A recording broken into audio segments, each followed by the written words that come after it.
you so much for coming. It's important for everybody, which is exciting in the middle of the summer. And so we're being a little bit non-traditional tonight in running some concurrent board meetings. But first, before we get going, just want to affirm the agenda, make sure you all had a chance to look it over for the SAU board meeting portion is all we're talking about tonight. Any questions, comments, concerns? All right, then. Yes. Sorry, I do have one of the Amherst board members who says he's waiting for the webinar to begin. No, I'm in. Do you hear me? I'm in. Okay, ignore me. Thank you. Hi, Greg. Hey, Okay, so I'm toggling between two screens. I appreciate your patience with that. We've opened the SAU meeting and I'm going to turn it over to Stephanie to open up the study. Thank you for joining us this evening, August 19th. Of the Sohegan Cooperative School Board meeting. Do we have Jim Manning online by any chance? Yes, we do. Fantastic. Thank you very much. So Jim, can you say whether it's difficult for you to be here and you're alone? I can attest that I am in San Antonio, Texas, so it's difficult to be there, and I am by myself in my hotel room. Thank you so much. And I will open up public comment section. Is that all you need from me? Yes, and we can open it all up together or read it one time, we all agree. I think we'll have Shannon read it after we open Lombard. Thank you. It's 5:03. I will. Mount Vernon School Board meeting. Please note that Colin Rogers is unable to be here tonight for the meeting, and also Stokager is unable to be here for the meeting, and I will open up for public input. Okay, great. Hi, I'm Shannon Gascoigne, Chair of the Amherst School Board, and I'll open the Amherst School Board meeting up at 5:03 p.m. We do have Dr. Greg Fritz joining us virtually. Dr. Fritz, would you please state the reason why you're not able to join us this evening? yeah, I'm out of Amherst today. Happy to join remotely, and I'm alone. Thank you, Dr. Fritz. And as Dr. Fritz is online, any motions taken by the Amherst School Board will be done via a roll call vote. Also at this time, we will be opening up the public input. Anyone in person or online, if you're wishing to specifically address the Amherst board, please state that. And if you're wishing to address one of the other boards, please state that as well. Thank you. Is there anyone in there? Okay. So. I just want to make sure it's very clear that the SAU opened the public comment. I opened the meeting, but didn't necessarily open public comment. With that, we will close public comment. And move on to our meeting. So we have a few items of business to address prior to our scheduled summer retreat. One of those items is addressing a new policy related to communication devices in the school districts. And in accordance with the new state law, the superintendent requests the policy be adopted in each school district prior to the beginning of the school year, which is rapidly approaching. For this reason, we'll also be, we already have opened a public meeting for each school district board in order for you to have the opportunity to adopt the policy following our discussion as in this body. If you, now we know, did we catch that we have, do we have any Sohegan online right now? Jim. And did you get to say to him about the? Yeah, I did that. Perfect, Yep. that's that. All right. Right along.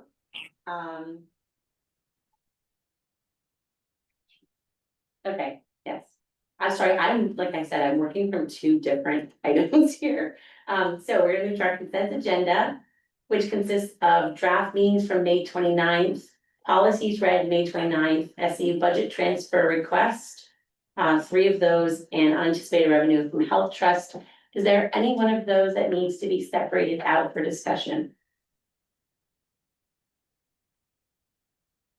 Okay, then I would entertain a motion to accept the consent agenda. So moved. I move to present the, accept the consent agenda as presented. Second. Okay, and we'll do a roll call vote, starting with our friends at home. Mr. Manning. Manning, yes. Mr. Fritz, yes. Did you say Colin is not online right now yet? Or not coming? Okay. I don't believe I have anyone else online. All right. No. Yeah, here, and now, beginning with, Mr. Amer. Emery, yes. Keith, yes. Echo, yes.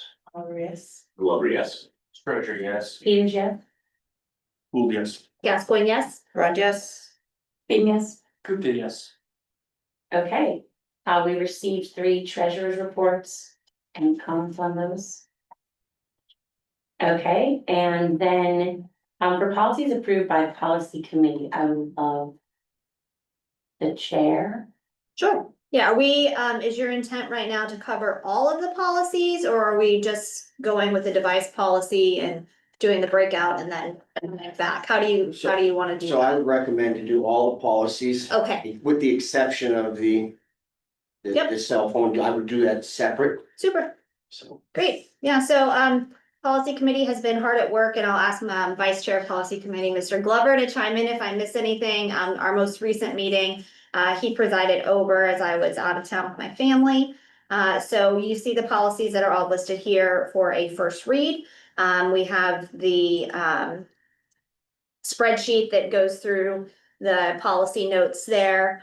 That's very helpful. And then I did also want to note at one of our last meetings, there was a request to consider placing the rationale for the changes to each policy on the bottom of the policies. We did discuss that and review that as a policy committee.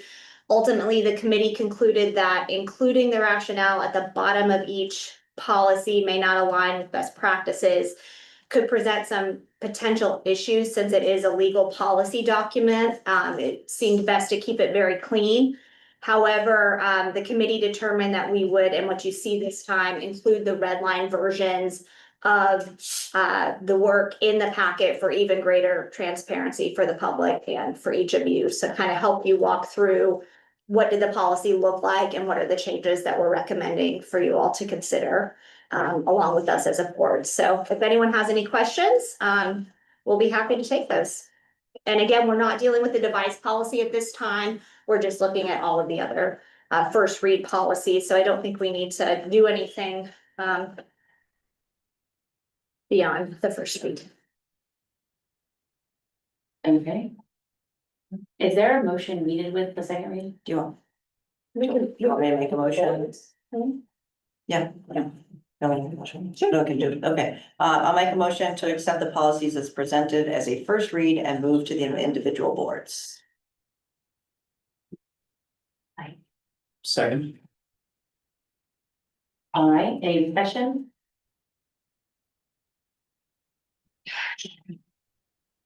All right, were those a first read or those a second read? These are a first read. Okay, so I have, all right, so do we have something that is a second read tonight? No, okay, okay, just checking, sorry. No, it's a good question, and we've had quite the stack that we've been working through, but I think because Okay, there's those just are all so much first reads. time between the meetings, I don't. think Okay. we've had- Thank you so much. So we'll start with, Mr. Manning Manning, yes. and Dr. Fritz. Fritz for the first read, yes. Emery, yes. Keith, yes. Echo, yes. Yes. Glover, yes. Stroger, yes. Peters, yes. Gould, yes. Gascoigne, yes? Rogers. Beam, yes. Gupta, yes. So at this time, we want us to move to talk about, I mean, all very No, we can talk about this. Okay, so now we're gonna go to the cell phone one for a more robust discussion because we would like to take more robust action on that policy. Great. All right, well, I appreciate the, SAU has put together a little cell phone law, FAQ that you see under supporting documents. Again, you can see the red line version. We tried to, I think, stick pretty closely to, the spirit of meeting the letter of the law as to what we were required to do as, districts. And Mr. Glover, I'm gonna ask you to chime in on anything additional that you have around this policy, because you kind of led us, led the way on this one. There's only context I would add is the NHSBA produced their sample. And we eventually discarded it. It was a lot of, discipline and implementation parts to what NHSBA was proposing. And so, we made the policy match the law to pretty much a recitation of the law with a few definitions for clarity. And in order for the implementation piece to be tailored to each school building in an age appropriate manner. So that is the rationale by all the red. If you look at the red line, you'll see it became a very simple 1-page paragraph, several bullets to get us through the legal requirement so that we have some freedom and flexibility to implement at the building level. So the red line, there was not already an existing cell phone policy, right? So the red Correct. line is the NHSBA That's right. version.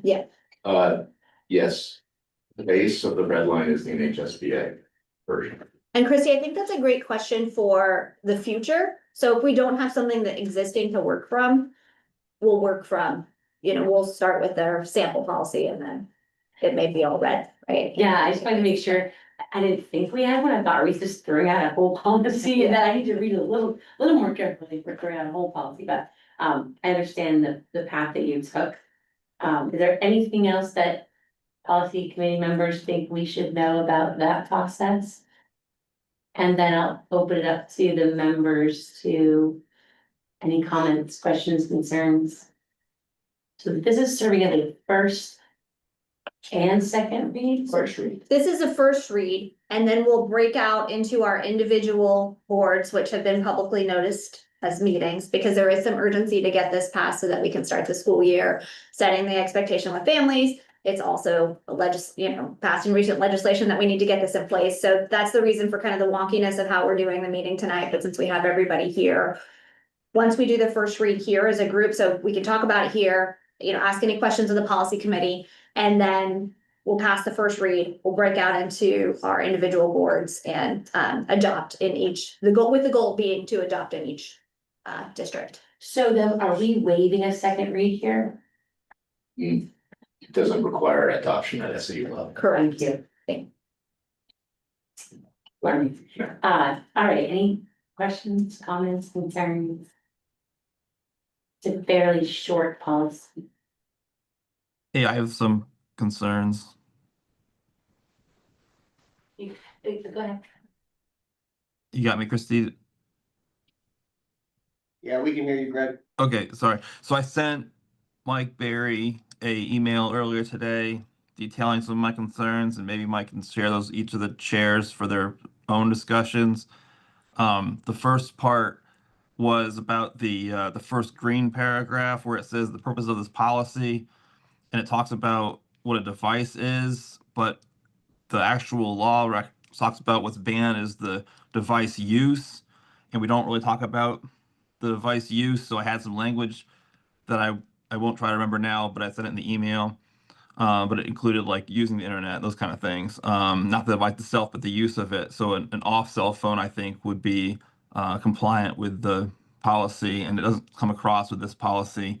And the other thing is the last part, last green section says the superintendent or designee shall, and it goes through a couple of things that I don't think are helpful language, and we can just scratch all of that because the superintendent already has the power to create procedures that are compliant with policies. So those are my two objections, but they're detailed in an email. It's probably better to email it. And then additionally, I was just reading the RSA that got passed, and it requires that the policy be developed with teachers and parents. And I just wanted to ask, have teachers been involved at all in this crafting so far? Yeah, we had a mindful technology group where we bounced the policy off of them and got feedback around that. That consisted of about 12 staff members. That meeting was last week, August 12th. And then we talked about it internally with our building administrators, who've talked with teachers and their staff to provide feedback to it. And then community council, the executive council, community council met today and received the policy and talked a little bit about the implementation ideas and thoughts. And so Sauhegan High School started that process. Various principals have talked to PTA and PTSA to get some feedback there. So we have gone through that process. We've invited people to come to a listening session, parents and took some ideas and questions and thoughts and concerns, and that was mostly around not the policy itself, if anyone was in attendance, it was more about the implementation of the policy, and out of that grew the frequently asked questions that we provided here to the board, and that will be the building admin, primarily at AMS and South Egan, will be aligning their implementation, of this to those questions. So I feel like we're in a good place, and we're going to continue to partner with people as we do this. As we implement this, it's going to be a difficult month of September, we're anticipating.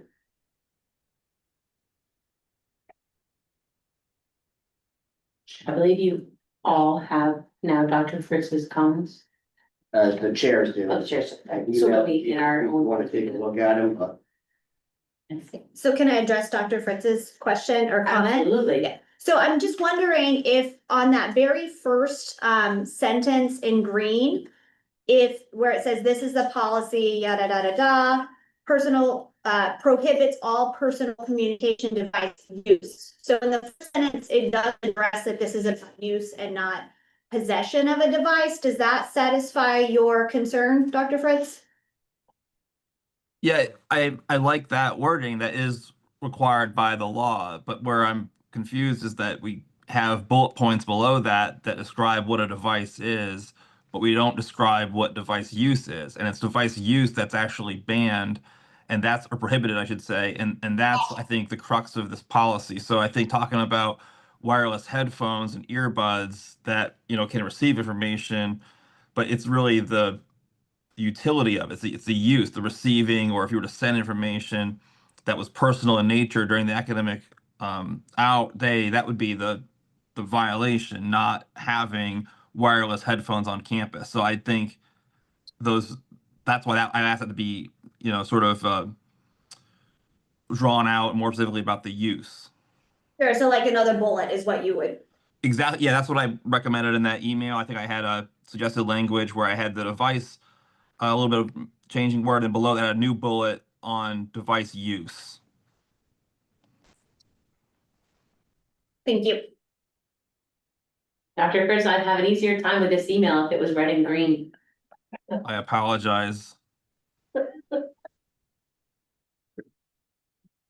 Any other questions, comments, or concerns? Yeah. Yeah, I guess, the policy that we are looking at today defaults to the superintendent has the discretion to create the policy. No. Doesn't it say that? No. The superintendent, to implement the policy. to implement the policy, okay.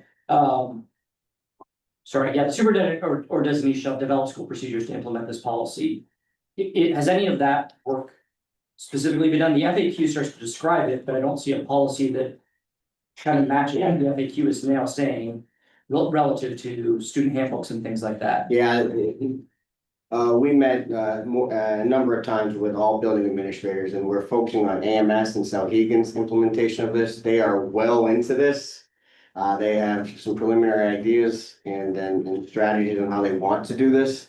It's going to align to the policy. It's going to align to the frequently asked questions. It's going to be a partnership that is what we consider reasonable between the school, staff, students, and families. It's going to be something that I think the kids can understand and adhere to, and teachers can to enforce. And so what we're going to continue to partner with kids and staff and families to actionize this. And so we're not quite ready to communicate out the implementation plans at each building, because they just met today with the executive council, and Amherst has a few options that they are still considering on how to best implement this at grades 5 through 8, because it looks differently at grades 5 through 8, looks differently at high school, it looks differently in the elementary schools. So Do you have a sense of like the responsibility of teachers in here versus it just simply being calling an administrator to come and be involved? Just a sort of your Yeah, initial thoughts on that. and teachers will be involved in this, you know, what we intend to do is try to make it what we ask of staff, not just teachers, but paraprofessionals and staff and support staff, to make something, that is, provides them a little bit of cover, that, provides some consistency throughout not only the school, but the SAU between the four schools, but predominantly AMS and Souhegan. But they're going to be involved in this. They're going to have to role model this. They're going to have to be consistent with their classroom protocols as they align themselves, individual classrooms and teachers, to these school expectations. But that's varying degrees depending on what school you're at. Do you have any concerns about teachers not fulfilling their role equally across? Every day we have that, you know. Yeah, so what, So I like just what, this is definitely, where it's a state law versus just a policy violation? Do you have any, like, is it a different worry from your perspective? I think, for us, we're very much worried about the equity of implementation and the enforcement of it. I likened it in the conversation to advisory. Not all advisories are created equal, not all classroom management styles are created equal. But with this having so much attention, I think it will, it's high profile and it will, require teachers to be a bit more consistent, because, I don't think it's as subjective as people think it is. That's the difference between this and other school procedures and things where we find some inequities. And then what's the consequences of it not being enforced at a district level? Like, you've got a policy that it seems to say that there needs to be a policy, but if it's not followed, is there something in the background that says what the consequences? Yeah, that will be in student handbooks and released to students and families. Oh, I apologize. Consequences to the SAU if it turns out that we created a policy, Yeah, you created a policy, and then it's not being enforced, and somebody from the state comes in. yeah, I haven't had that conversation on what that looks like. Yeah. And I don't foresee. I just haven't anticipated that yet. I don't know how to answer that at this point. So. To your question, when we looked at that when we looked at the House bill that passed where this was, passed the legislature, there's nothing that mentions that, so I'll defer to Ms. Grund if she has any other information, but there's nothing in the way that the law is written that talks about any kind of consequence or anything that happens, so. Yeah. That's what I think this is what we know. I mean, Yeah. like from our role as a board, our responsibility tonight is to pass the policy that meets the requirement of the Yeah. law. Yeah, And so that's what we attempted to do with what you're seeing presented here this evening. yeah. And then how we carry that out with fidelity in each school that's the implementation piece for Superintendent Barry and his team to work through. Yeah, I'm just fascinated by the way this law was written, because it almost seems like it's empty in a way, like you create so I apologize, I'm just really fascinated by this particular. Yeah, no, I appreciate the question. It would be helpful, right, to kind of have the hat to know behind, yeah. If there's no other, Just some context, one thing we did keep from the NHSBA was a definition of personal communication device, which is undefined in the law. And I don't know where NHSBA conceived of this, perhaps in some legislative history or some arguments on the floor of the House or Senate, but the idea is it's internet cellular capable. So that's not all electronics, presumably. So it's gonna be a little tricky, but an administrator or a teacher, an adult, can't always tell, right? Some smartwatches connect to the internet, some don't. Some headsets do wired or wireless, somebody had a wireless in there, so I'm not sure where that came from, but we wouldn't know without some sort of further study. And I don't know that the intent is to prevent a student who might be working the learning commons or the library or something like this during the school day to have an MP3 player and be listening to music or channeling it through their Bluetooth on their district provided computer. I don't think that's the intent of this at all. At least that's my interpretation. We debated this in the policy committee, and you'll see that it's permissive language about what the examples may include. And we all sort of got comfortable that earphones and earbuds, for example, could be included, but aren't necessarily. I mean, that's the one thing on that list that's in smartwatches too, to a certain degree, right? That could be a little bit tricky. And I'm not sure exactly how the implementation piece is gonna go, but for policy purposes, we settled on the more permissive may include language to give, I don't know, what, some flexibility, yet against flexibility in the implementation. Thanks. Okay, you'll have an opportunity to further discuss that in your individual board meetings.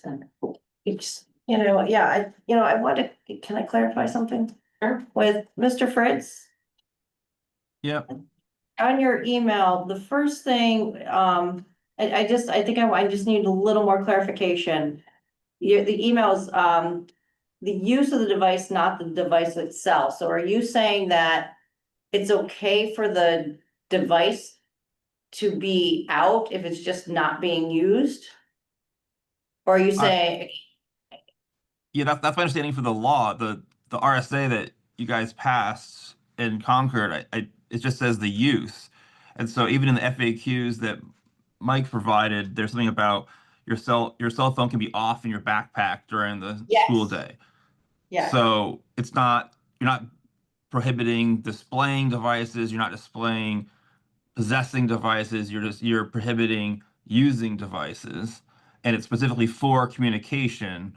So it can get kind of messy if someone's using a calculator feature on their phone for academic purposes. But the intention here, I think that you guys passed, and you were in those meetings, I wasn't, is to use it for communication. So that's why in my email I wrote things like texting, emailing, use Yeah. of the internet. That's what the intention is. That's what we're trying to Yeah, say. no, Hey, you're no. distracting yourself from the teacher's lesson plan. So that's why it's prohibited. So, yeah, so it is prohibited, period. It's any distraction from the beginning of the school day to the end of the school day. So no, you can't use it for any reason during the school day. Doesn't matter if you're listening to music in your off period. It doesn't matter if, your AirPods are connected to your phone and you're streaming music, you can't. Now, could you have, this is the piece that we were talking about with May, could you have wired headphones connected to your laptop because you're doing a VLAX class or because you're in the Learning Commons and you're streaming something that's for an education? Then that's why we gave some permission, because they might say, yes, the headphones with the wire connected to your laptop is one thing, but that's for the administrators to figure out what works for them. So that's why there was some permissive language, but no, your phone can't be used, period. It has to be off, away, and not displayed. That clarifies? I mean, that's not how I read it, but I understand what you're saying. If we want to keep talking about the computer, what do you think about like bring back the Walkmans and boom boxes that are receiving FM signals or playing a cassette? Is that considered a Well, no. communication device? No, because that's not connected to cellular or internet. That's playing Right, from okay. either a hard drive or a tape. Okay, That makes sense? I understand what you're saying. Okay, I'm gonna recognize Mr. O'Keefe. Two very quick questions and then a comment. So, Mr. Berry, in conversations with your superintendent colleagues across the state, how many districts have completely rewritten the policy from the New Hampshire School Board Association? I haven't talked to I've been on the listserv for South Central superintendents, which includes about 25-ish superintendents. I've been in conversation with 4 or 5.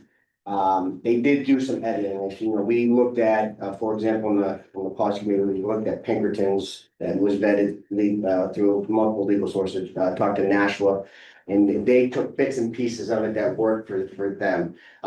What they did in their policy, which we chose not to do, and I agree with, is not include the consequences and the accountability measures, because we thought that varied from NB to CW to AMS, and we want to put that in handbooks and implementation pieces.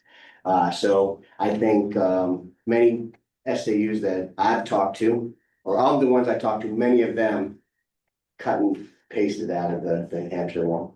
You know, and some get more in it, and some didn't. So one of the comments I made to you 2 weeks ago is about my belief of making this policy as broad and vague as possible to allow you guys to now work with inside your teams from the superintendent's office down to then, I guess you can say fine tune it or optimize the policy between now and the end of the school year. So we can see where the gaps are, where issues are, and address them maybe in further iterations of this. What you see here now, do you think that's flexible enough to allow you to do that, and afford you the opportunity to figure out what's working, what's not? Yeah, I think the way we started was very broad, and I thought the suggestion about the policy committee, and it could have been Mr. Glover at the time, to keep it connected to the law. And then we can expand off of it as we live with it, right? And so we had a conversation with administrators yesterday that like, we're going to look at the first month pretty intensely and see where we are. We're certainly gonna be scheduling this to look at, as outlined in the policy and, you know, April, May of this year, to see that we live with it, and we want to bring it back to policy with some recommended changes with how we live with it. So we have some, you know, places in the year to go ahead and take a look at it. But I think where it is now, it allows us, and the principals have looked at this policy, allows us to implement it. It's broad enough, and then we can build off of it if we want to tweak it and revise it. So. Okay, and I know, if I may, just a quick comment, talking to not only parents or members of the community, there's wide support for this. And people believe that it's a long time coming. They've seen, you know, studies in other states, specifically Florida, that have implemented it with a great degree of success. And enlightening and opening up sort of that communication, interpersonal skills amongst the kids within inside the school district. So I'm hoping that that's what we see here. But let's be honest, this is a test program between now and the end of this school year, is to see, you know, is this something that is a good thing? And then we're going to be leveraging our partners up in Concord to make changes at the state level, because is this too restrictive or is this too lenient from a state policy standpoint? So I think that's the context when I look at this policy and our eventual approval tonight, that I think my partners here should be looking at it from that lens to say, hey, this is the beginning of the building blocks of this type of philosophy in our school system. Plus, Taylor Swift's new album comes out in cassette tape, so everyone's gonna be buying Walkmans. So, I mean, a student, there's nothing prohibiting in this policy or in the implementation procedures, I hope, that would prevent someone from buying an MP3 player that is not connected to the cellular or the internet, downloading their digital music, bringing in their earbuds, their headset in, that's also not connected to the internet, cellular, and enjoying it. I hope that's true. That should be true, because that is outside the bounds of the law. If we want to ban that, then we need a different policy for that. We need different, that's not connected to this law. And I don't think we should disrupt that ability for students to find their zone, if you will, if that's what they want to do. Now, I've always a teacher, I wouldn't want that in class, but if you're independently working on a project in class, well, then maybe that is an appropriate time. So there's a matter of respect between the students and the teachers, what's happening in instructional time versus what's happening in non-instructional time. So you don't need cassette tapes or LPs to do this. You could even connect it to your district provided computer for someone would. And for that reason, I would make it, pose an amendment to delete the word wireless from the examples list, because there are, for two reasons. One is it would make people think that, oh, well, if it's wired, then it's okay. Well, not necessarily, because I have wired headsets that do connect. So, you know. So for me, I want to, the wireless was, the principals wanted that in the policy so they could prevent kids from having earbuds in their ears, because you could have your earbuds on, your phone in your backpack and doing your thing. They were adamant that was added in. The other thing they were adamant that we purchase wired headsets for all our students, which we are prepared to do. Right? The other thing I want people to keep with the spirit of this.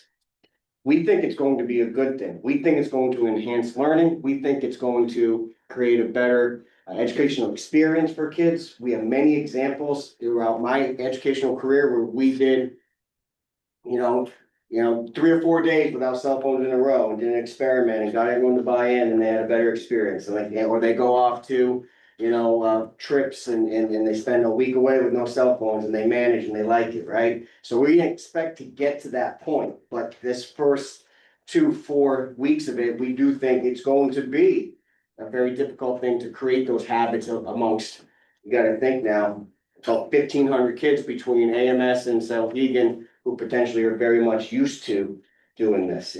But the spirit is to improve student learning, to improve educational outcomes, reduce distractions, and create better, social skills. And hopefully maybe deter some of the mental health concerns as, anxiety and depression. So we're very much for it. We need to get something in place for the beginning of the school year. I think the policy is good, is written. It allows us to do some things. I think the questions that are attached to the agenda, I think will be helpful for students and families and staff when we release them. And I think we're looking forward to the work. And I want this group, it does change the way we work. This will impact how students, staff, and administrators, primarily assistant principals and deans, go about their jobs. And, Bob, was out in front of this in Bedford, where how many, when did you implement? 2 years ago, I think, this will be the 4th. And so, his experience is minimal pushback from families, and students kind of found their way within it. And I don't think it deterred it at that level completely, but it decreased it significantly enough that they saw improvements. So if I can ask one thing going forward after tonight, in the principal's report and then the superintendent's report, that we get information about the amount of referrals to administration for cell phone use. And we get that on a monthly basis, we can start to track, starting off with a high point and hopefully actually dwindling down, so that we can identify whether or not you guys are actually encountering some resistance or not. It's gonna be a learning curve, we can track that.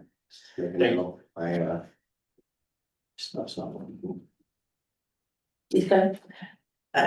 Superintendent Barry, can you, there was a good question we had from one of our residents about the concern for some of the laptops we have at Souhegan's, how they were getting burdened down. I think there was a really good answer and some information that was given to her. Is there a chance you could give a couple highlights so people understand at the high school level when they're concerned about the slowdown some people are having with their laptops? Yeah, I think, Brian, I'm gonna default to you and. That was good. It was good information. You can kind of briefly explain, the transition that we're going through as we anticipated this coming through in the spring and how we're moving forward. Yeah, I mean, as we forecasted, look forward to like rising costs of devices and things like that. We started to look into the difference between the Windows devices versus Chromebooks at the beginning of the year, and the potential savings in the device there, but also the ability to help provide a device to students that will operate a little faster because of the minimal operating system that's required on the device. And based upon what we saw new from student use on our Windows machines, students were logging in, going to Chrome to visit their email, to do their Google Docs, to do their thing, but we did not install Microsoft Office on any of them. We didn't install any additional software on any of these devices, or Windows devices that really required that they remain a Windows device. Speaking to the slowdown piece, we've been watching that, and it happened.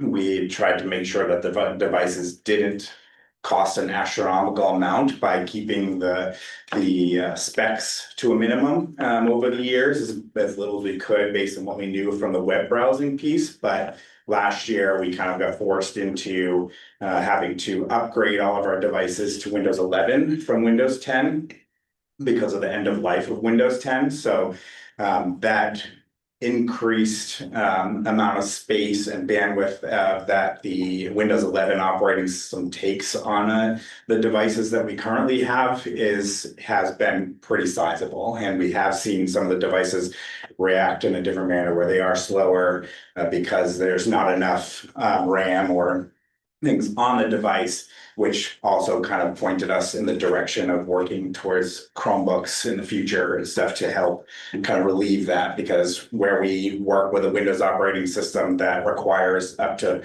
50 gigs of just memory for the operating system alone, a Chromebook only needs 16 gigs of operating system. So, and it doesn't require as much background processes and things like that that eat up the RAM. So we did see that. Unfortunately, the devices are still in play because they are still within the 4-year warranty. But we encourage any students to come see us because we can only fix it if we know about it. So if they come see any tech, they're readily available to handle any of the issues that they've seen and prepared for on them. So Is that the same at the middle school as well? yes, across all districts, we've been buying our devices on a 4-year plan with a 5th-year rollover just to replace them. So they all come with 4-year warranties on them. We are in that span where every school has devices with 4-year warranties. So anything dating back to this will be kind of the last year for our devices that were bought at the tail end of COVID's ESSER fund stuff that we bought in bigger bulks for some of those schools are still at play. So they're in varying stages of the 4-year cycle. Yeah, and so we try to make sure any newer devices coming in that have the better operating system stuff is going to go to the grade levels that are utilizing them more often than the younger grades and stuff there. So fortunately, the high school, that's not gonna change anything. It's 9th grade that gets them as they come in, but the rest of the school districts we are reallocating and making sure that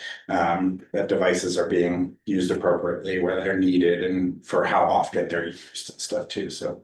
And just one final question. So you feel comfortable that you have enough at varying places of the cycle so that when a student does come to you with this, with whatever issue, that you can get them something that's working in an adequate manner to meet the curriculum needs during the day? Yes, we do have spares throughout each of the building where some of the tech need arises for a student and they do have to have the device away from them for an extended period of time. They can be given a loaner device with a time period while it's worked on. If it's something that can be shipped out or if it's something that it is no longer operable or repairable, we have a good amount of enough spares to cover those costs. But each device, again, like I said, also has a 4-year warranty. So if it is a hardware problem or something that is slowing down because the motherboard isn't reacting right or things, they are taking those back to be fixed and repaired, and we get them back within a week or two, depending upon the time of the year and stuff. So.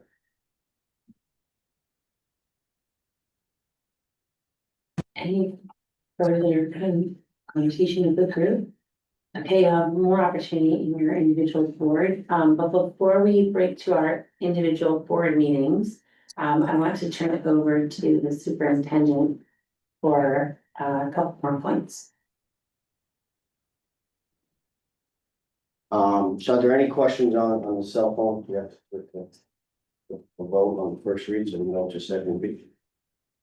We defer to the policy experts, but we have this conversation often. My opinion is no. I think what'll happen is individual boards will have their first reading waive, their second reading adopt. That's Procedurally proper. Sorry, I was assuming this is based on some other bills, bills, policies that come forward. It's not really the purview of this administration. Right, I think we are going to adopt on the SAU. Right. Thank you. So if we go on to personnel, there's 3 topics in personnel. You have some board notes to indicate what the topics are. 2 of them I'd like to speak to in public. And so for me, we have 2 resignations this evening. And the first one is Katie Gary, our communications coordinator, has resigned her position as communications coordinator for personal reasons. Her family's schedule and lifestyle changed, and she was not able to meet the requirements of the position. So she emailed us a series of emails resigning from her position. We posted, and I'm in the process of screening candidates as we are right now. So I'm looking for a motion to approve the resignation of Katie Gary as of August 1st. So moved. I'll second. Seconded by Ms. Grund and motioned by Mr. Chamberlain for those online. Any discussion? Mr. O'Keefe. Mr. O'Keefe, I have done that since I met the two of them on the same day. Mr. Chamberlain does not have a voice on this board. Mr. O'Keefe made the motion, Ms. Grund seconded. So much for being helpful. Is there any discussion about accepting that resignation? All right, Mr. Manning Manning, yes. and Dr. Fritz. Fritz, yes. Amber? Amber, O'Keefe, yes. Eckhoff, yes. Oliver, yes. Glover, yes. Sturgeon, yes. Peters, yes. Cool, yes. Gascoigne, yes. Grund, yes. Yes. Gupta, yes.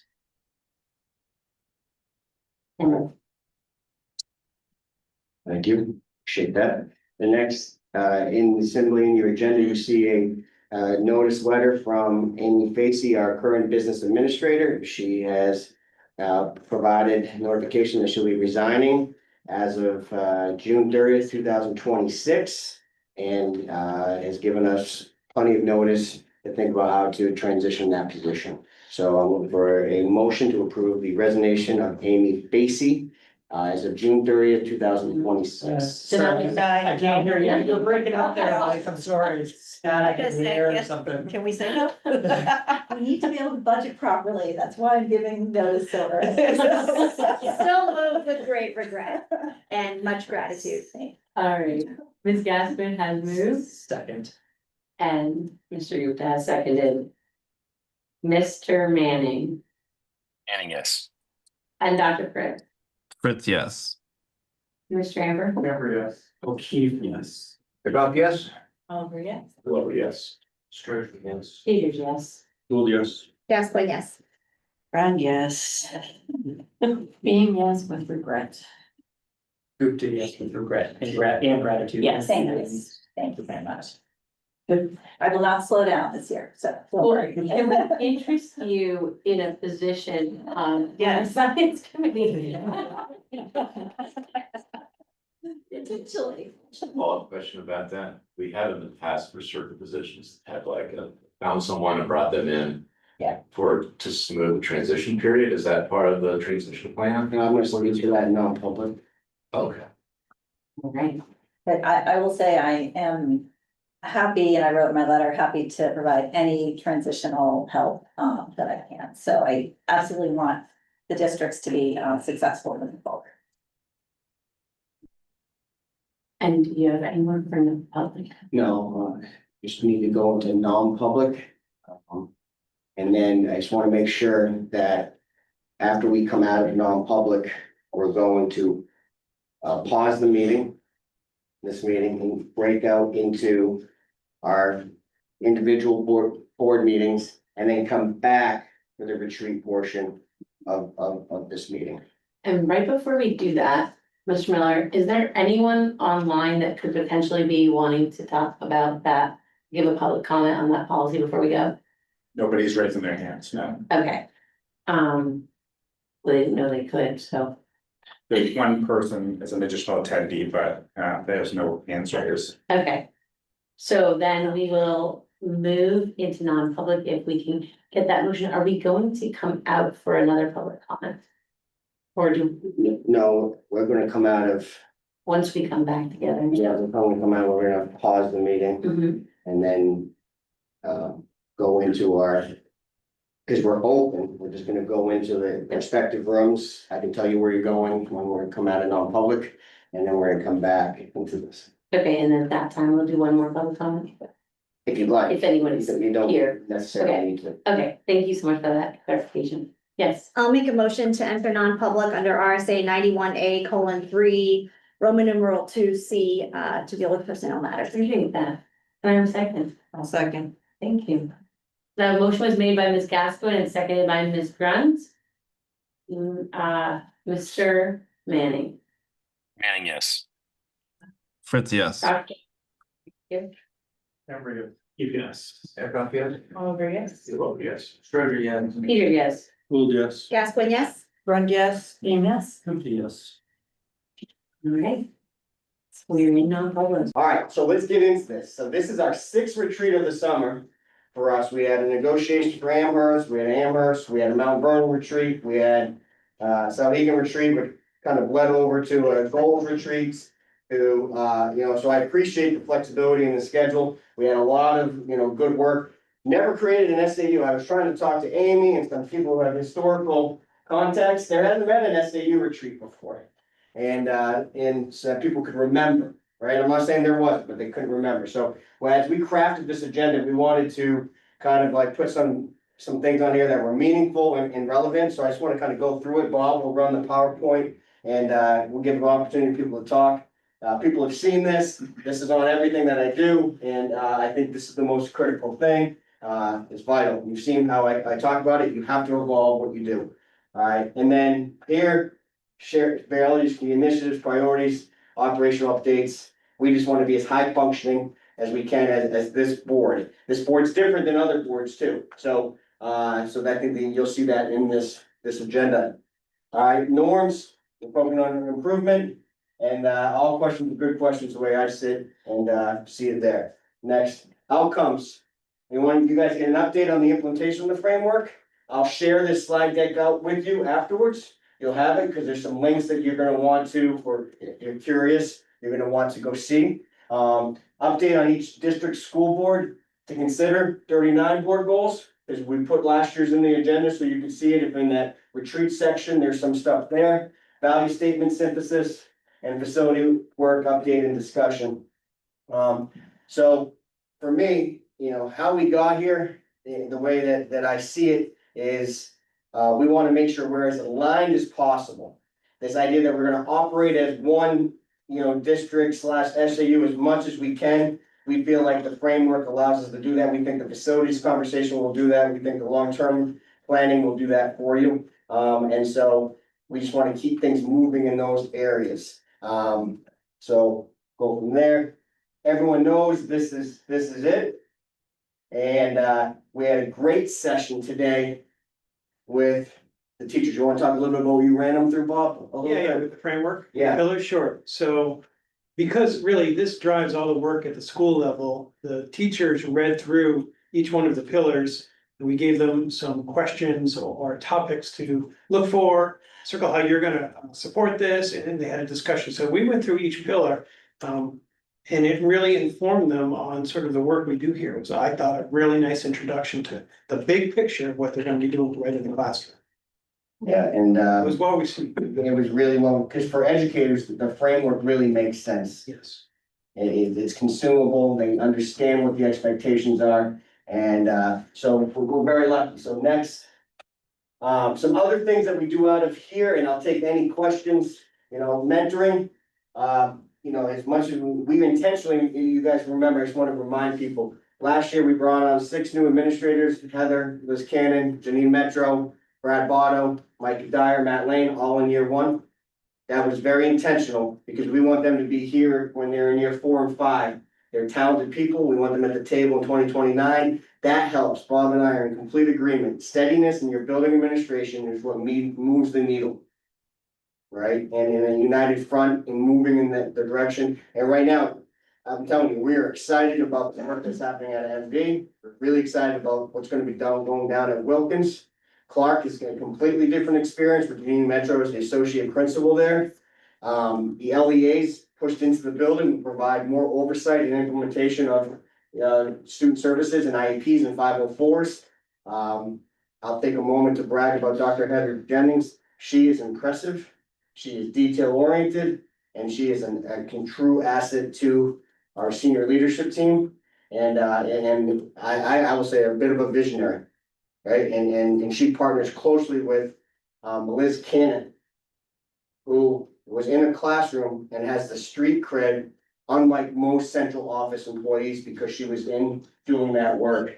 And she is really highly regarded, and people refer to her as kind of like the czar of literacy in New Hampshire. She is legit.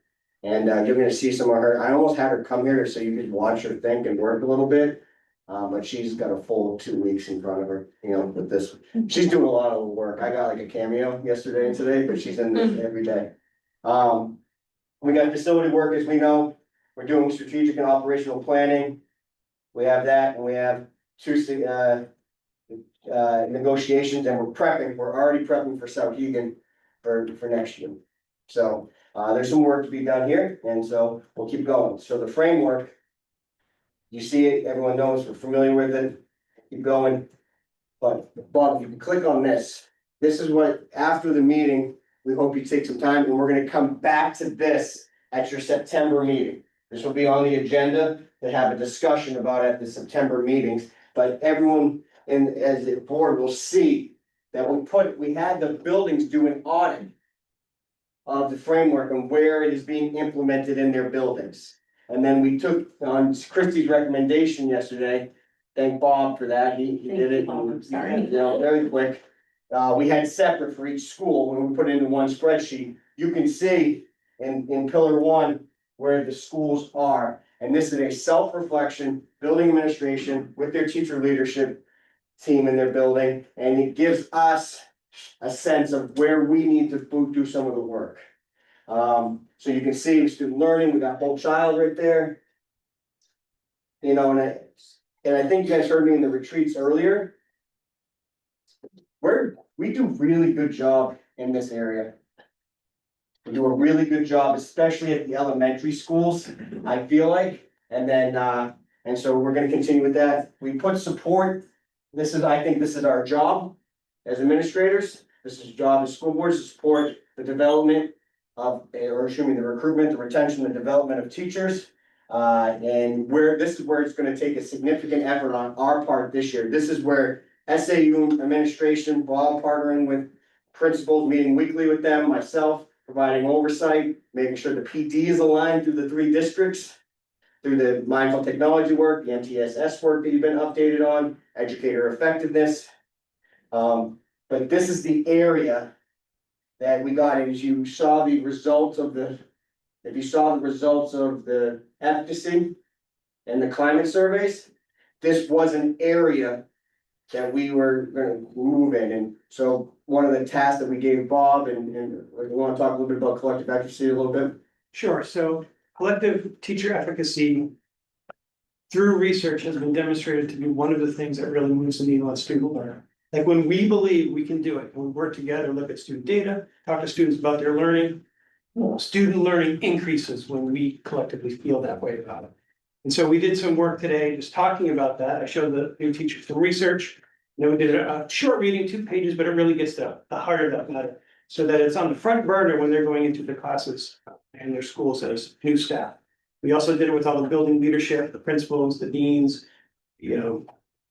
What are the folks here called? Domain Leaders, thank you, all the assistant principals, we did the same thing there too. And so we're putting that on the front burner for everyone, because truly, if we believe we can do the work with the students and we can get everyone reading, right? Everyone knowing math at those early grades, it just goes a long way. And in one, can I just comment? Yeah. One thing that really gets me excited about being here is the vibe here. Like people do believe that. You saw it, the teachers think they can do this, right? They believe they can do it. Now we're just gonna make it so that everyone sees each other doing it too. And so it's that collective movement to get student learning where it needs to be. Not that it's not there.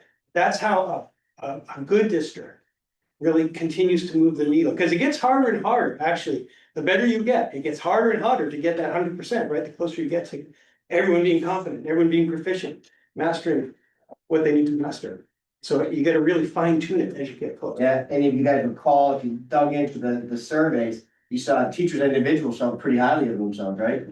Teachers collectively, still pretty high, but not as high as themselves. And then when they started working with students, it was even a little lower, right? And so and that is an indicator to us, especially some of the achievement data and the supervision and value feedback from principals, that this is the right time, as anticipated in my year 1. This is what the evolution was gonna be. And we feel like we can move the needle and provide the resources. That it's so awesome to watch new employees come into 39. They feel like they have landed in a forever home. And we want to keep that going. And we're very lucky. And so we're gonna give people opportunity to get into this in September. and ask questions and make observations and have a discussion. So, but we wanted to present it here first, because you're gonna hear me say this word a little bit. I think the boards, and I talked to the administration, and I talked to certain teacher leaders group, they're ambassadors to the framework. They're there to communicate the framework to, people and what it means.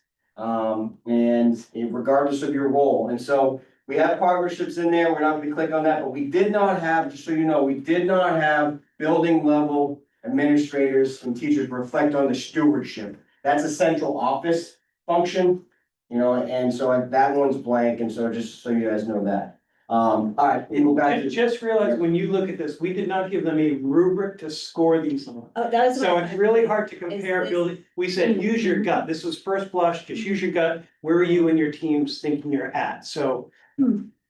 Resist the temptation to compare, because they weren't using the same standard that we know of, right, we just said, where do you think you are? And Okay. some may be harder on, Yep. like, yeah, Yeah, thank you for that. All right. So we'll go. There, comes back, I want to talk a little bit about data.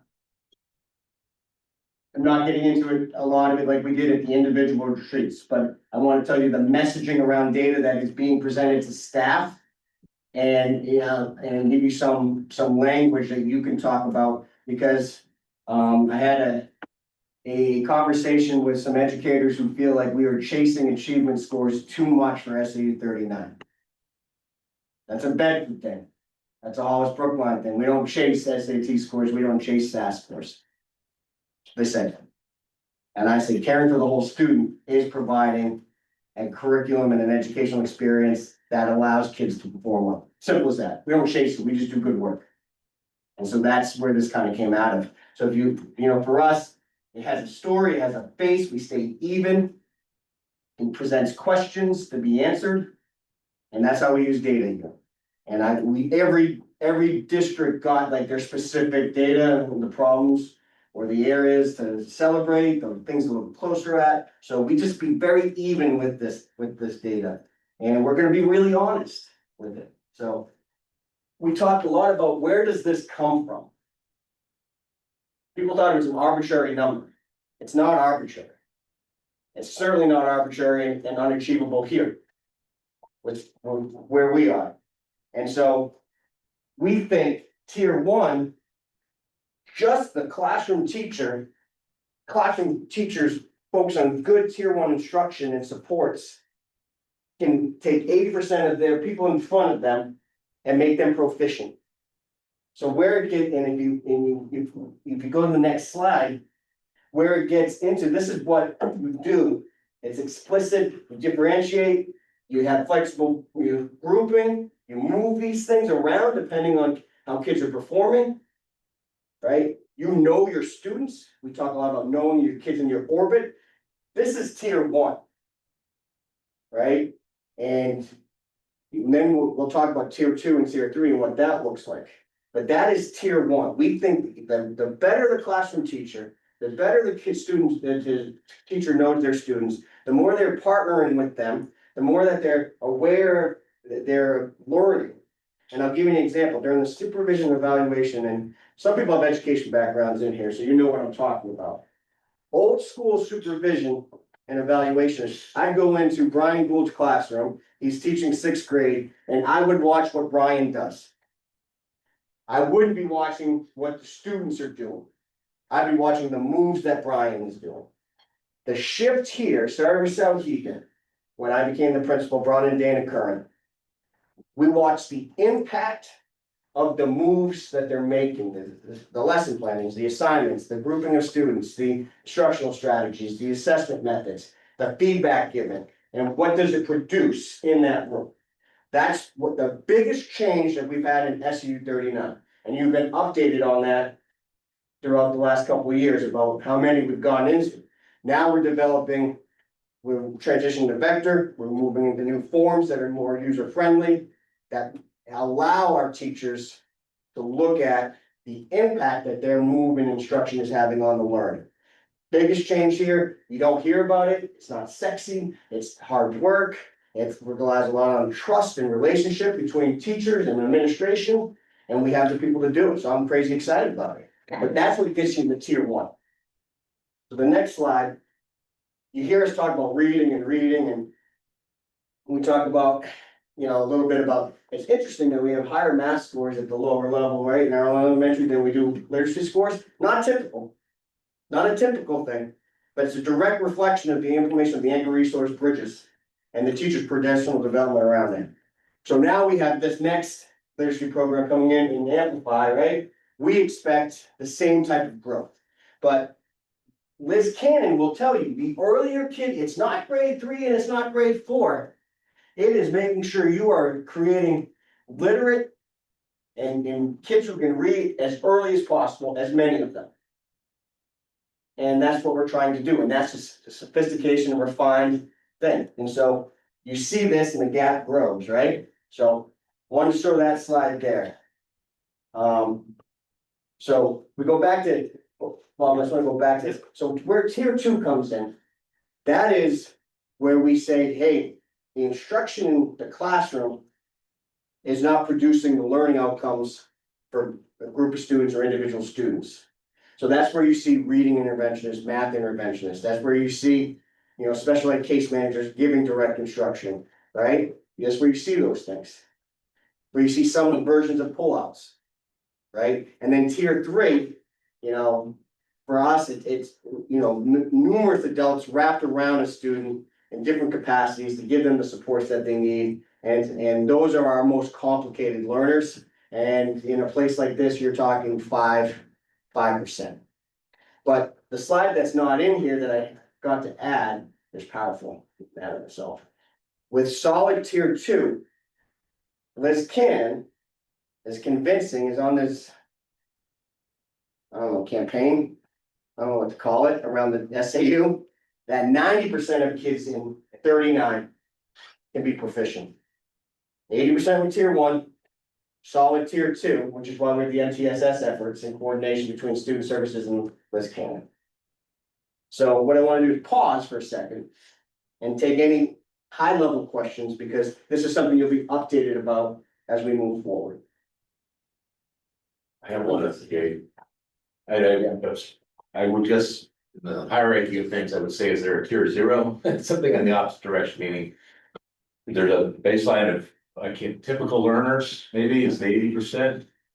With a good solid tier 1, if I can just sort of frame it with what I heard. There's a capture point for struggling learners. Where the mechanism of the MTSS and the whole student, that priority goal number 3, right? To allow and enable the high achieving student, the flourishing student to go and grow as far as their God-given potential to grow within the sort of the classroom structure, the learning environment which they sit. And I think MTS, the structure of that allows for that to happen. But for us, you know, and I've been pretty tempered with this, you know, I want and to have aspirations for all grade levels to be at 80% in reading and math of all our students. I want our most complicated, as you saw in some of the student survey or special ed data. We believe 80% is achievable for students, you know, with who are I-504s or IEPs. We believe that. They just need the right supports. And so for high achievers, you know, there are, you know, definitely mechanisms within that structure to do that. But not as much focus as we're focused on those other things right now, but they're there, you know, for when we get there, we're just timelining everything out. It gets more refined as we go into this, and I'm really excited about the growth in data that we presented to people. Raj, you have a question? Yeah, the standards that you're using or thinking about when you say like 80%, like that's at that standard, whatever that may be, is it pretty clear, like what is the standard, or is there, as education's evolving, are those standards changing in any different direction that you have to pay attention to? It's clear right now, what's the, you know, the standards in New Hampshire, very clear right now. I don't foresee it changing right now. Was that a safe statement? Yep, very safe, and we're gonna be using STAR assessments, a new program package that we're using here, which align to those, and they're gonna tell us sort of those benchmarks where kids are at.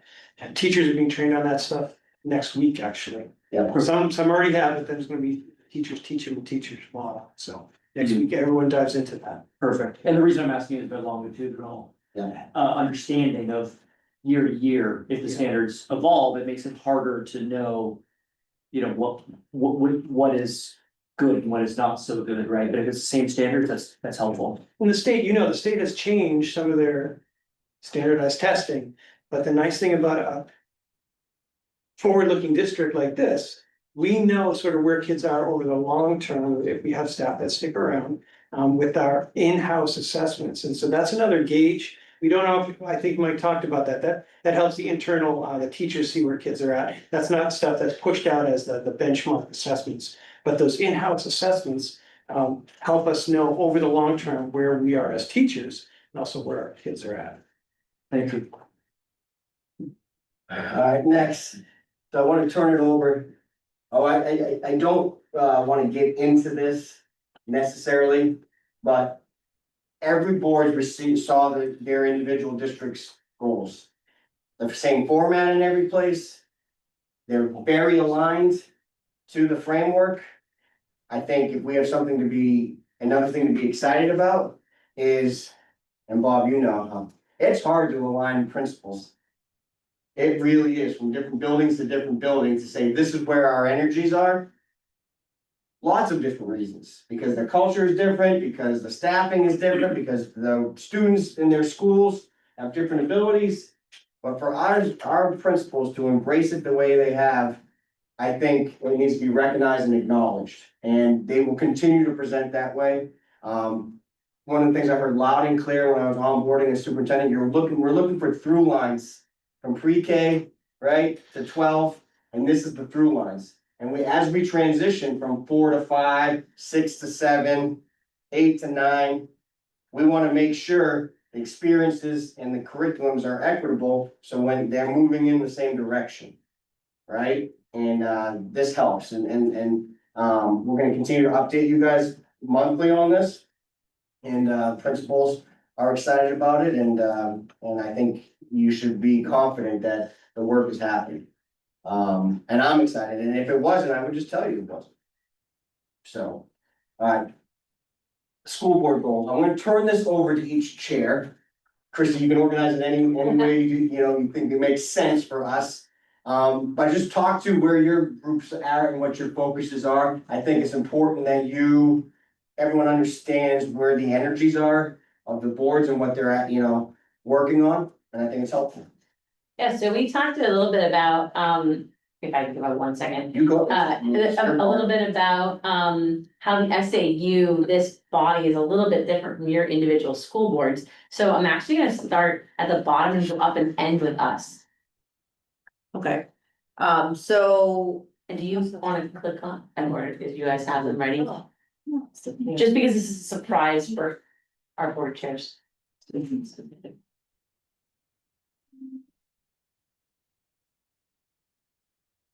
Are you a Mac person? I am. You gotta use the clicker, man. Yeah, use the mouse. So that's 9. These are just our goals, right? These are just our goals, right? Yeah. Yeah, Oh, it's Yeah, not. so if you have your goals Okay. handy, then you don't have to rely on yes, us. I've got it. So the top 3 things that, while they're working on that Sohegan's really working on, we kind of covered, we looked at it and came out to some of the pillar things. So one of the things we've struggled with for a number of years that we are going to tackle and discuss and make sure that we all are aligned and on the same page is governance and role clarity. So what that means is by the end of the fiscal year, we have clarity and a mutual understanding of how board governance is defined, understanding the interaction between RSAs and the Sohegan Constitution. So one of the things that we tackled, I don't know if you were aware, but is the Sohegan Constitution this past year, starting to look at, it was written 30 years ago, but it is a board policy. And it was a board policy based on how Sohegan was founded. And there are some things that are things we don't do anymore. There are things that don't necessarily align with RSAs. We need to figure out how are we aligning these 2 documents? And we are going to have to work with the community council who is tackling the conversation about the Constitution while we work on how we govern as a group within those guidelines. So it's gonna be fascinating where this goes. The second thing is communications thing we keep talking about. we really need to work on, is communication mostly with the community. We need to be able to communicate our strengths, our needs, our progress, achievements to the community stakeholders and influencers. So there's so many things that we do well at Sohegan, but all we ever hear is criticisms, right? So we need to do better about talking about all these good things that are happening. So we need to get a better format and a way to communicate. And then academics, things that we've been doing the past year is really reviewing each of our areas of academic programs. We're gonna make sure we continue with those, where we receive updates through either domain leaders, teachers that show us developments within the math program, within science programs, how they broke it down. It's absolutely amazing the work that's happening here. And one of the things we want to tackle is math. Math is one of those things that has been going on with us for a while that they do okay, but we really want to make sure we try and lift it up and do better. To understand what is it that we can do to help the students achieve a bit more. So that's something that we're gonna help make sure we support and understand those curriculums. That's what we're at. Okay, I think next up on the list might have been Mount Vernon. Yeah, we're probably not as finalized as Sohegan and their team, but we kind of spitball a lot of stuff during our retreat month. So we're not finalized, so I won't read to you. We've got the tuition agreement that we're working on with our friends in Amherst. We're trying to bring and finalize our building options to closure of some sort. Trying to see what else. Well, communication, I think that's probably one of everybody's goal. Again, we can always be better. And up until the retreat, we're gonna utilize the communications director at the SAU office, but that's on a back burner now, but that's okay. Social media and all that kind of stuff, so those are our goals. Like I said, this is kind of wet cement, as people like to say. But I think it's a good start. The other thing we're trying to align to is incorporate the SOAR principles that we have at Mount Vernon into what we do as a board. Because we think that's an effective moniker, and we think it's done great things for the school culture in MV, and we're gonna try to embrace it and use it as our BARD goals as well. So. Okay. Yeah, so Amherst, we had our board retreat. We're a little behind the rest of you. We just had our retreat last Thursday, August 14th, and it was a robust retreat and discussion. It was also our August meeting. So I'm saying all this to you to say that we did not get to our goals.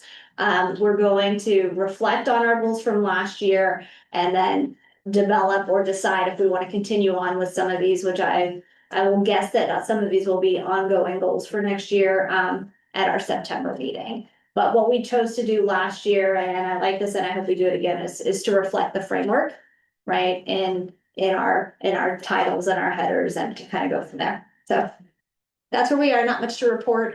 We're reflecting and having news.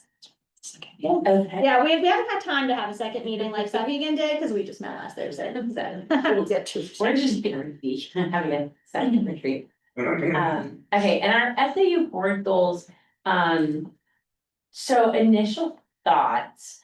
These are the ones we put out last year, recognizing that the scope of this group is limited to things that are either in statute for us as an SAU or things we agree to talk about because they are so integral to our three boards together, like busing, for instance.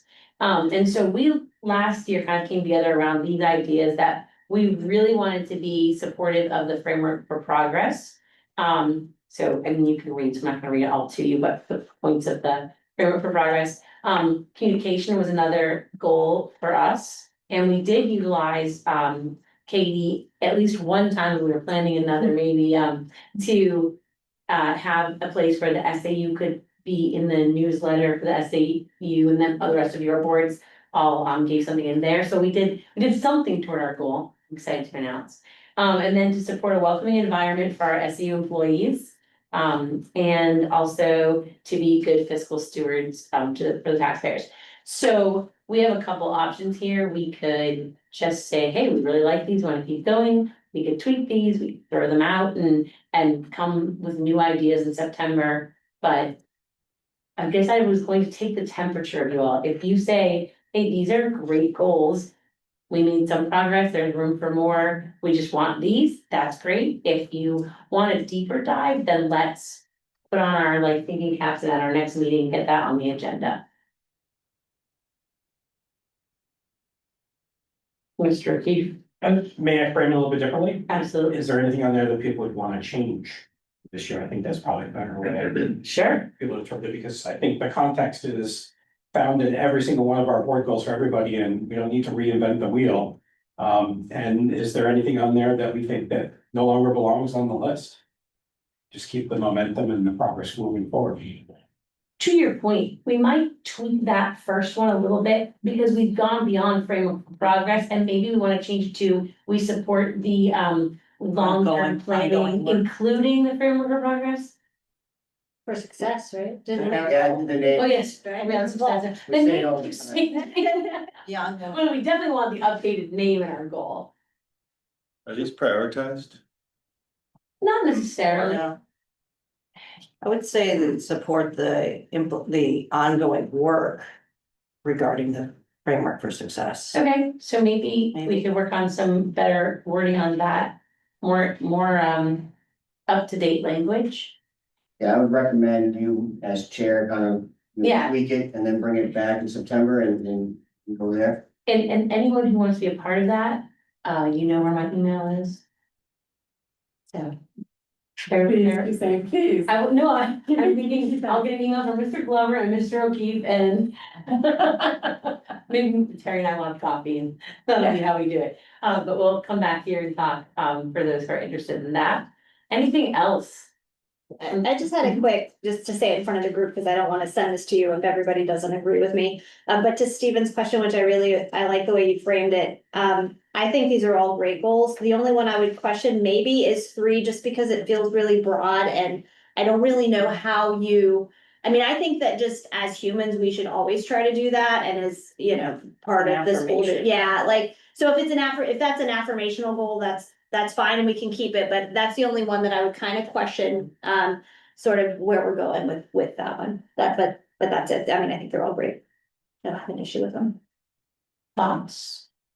I support leaving in there for a couple of reasons. Number one, I think sometimes we need to remind ourselves why we're here. Yeah. And our employees just aren't in the Sohegan Cooperative District. It's the folks that work at the brick school, and they're often forgotten about.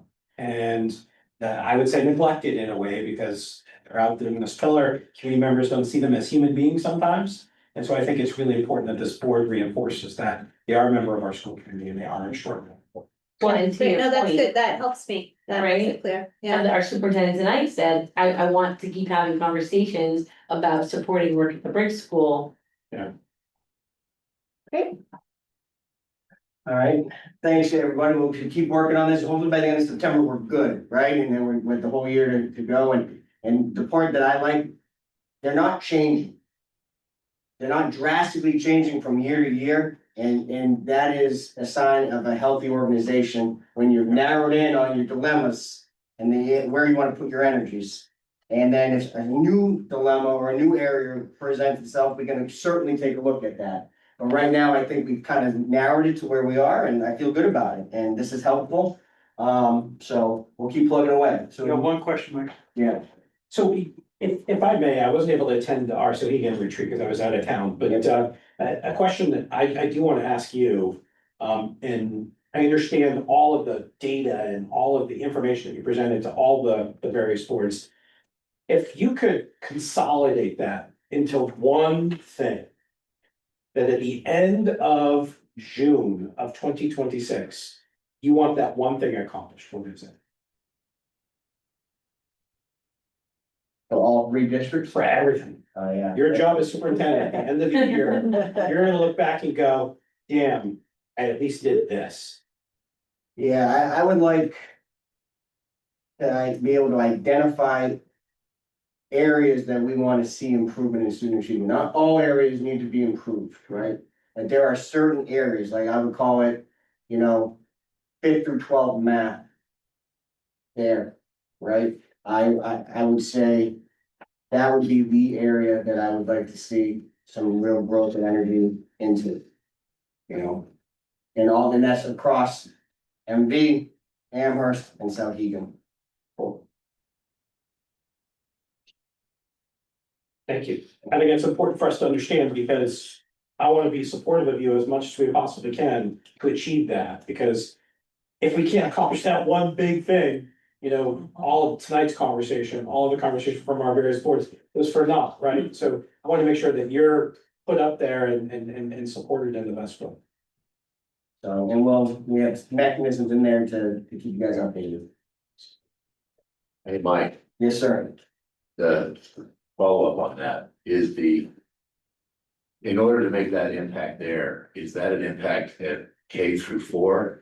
To make an impact at 5 through 12 math, or is it an energy at the 5 through 12? Well, yeah, Given the divergent graph you showed about literacy, I presume there's a similar graph around that. yeah, and so, you know, we all know as educators, you know, the stronger your K through 4 programming is. And your quality of instruction, that allows the performance levels at 5 through, 12. You know, have the potential to improve. And so I think it's like goes hand in hand, right? Like you're not improving that unless that's strong. So. But we have indicators that K through 4 math is pretty strong. At both Clark, Wilkins and MV. So which is when I say, is it reasonable? Yeah, I might have, the next 2 years could be what I just said about that. Because it takes time with it. So I think that's kind of why I say it. And just a personal thought, like if we move that math needle, this community is going to embrace you like no tomorrow.